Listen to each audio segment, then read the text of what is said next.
एक छोटे से गांव में एक गरीब ब्राह्मण पंडित रहते थे। वह दिन भर मेहनत करके अपने परिवार का पेट पालते थे, लेकिन उनकी पत्नी पंडितानी बहुत गुस्सैल थी। अगर पंडित जी कुछ नहीं लाते तो वह उन्हें मारती और ताने देती।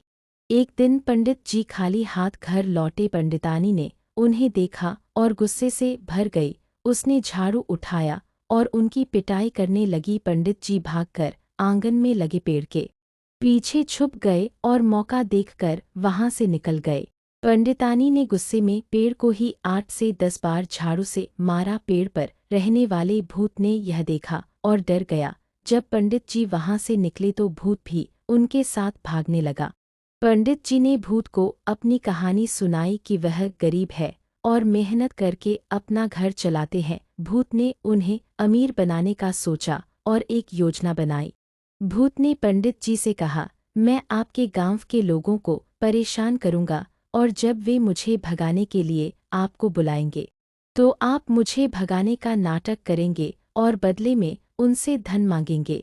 पंडित जी ने भूत की योजना को मान लिया। भूत ने सबसे पहले गांव के एक किसान के खेत में जाकर उसकी फसलों को नुकसान पहुंचाना शुरू कर दिया।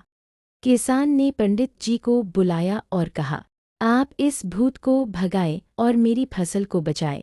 पंडित जी ने भूत को भगाने का नाटक किया और कहा, मैं इस भूत को भगा दूंगा, लेकिन इसके लिए मुझे 500 रुपये चाहिए। किसान ने पंडित जी को 500 रुपये दिए और पंडित जी ने भूत को भगाने का नाटक किया।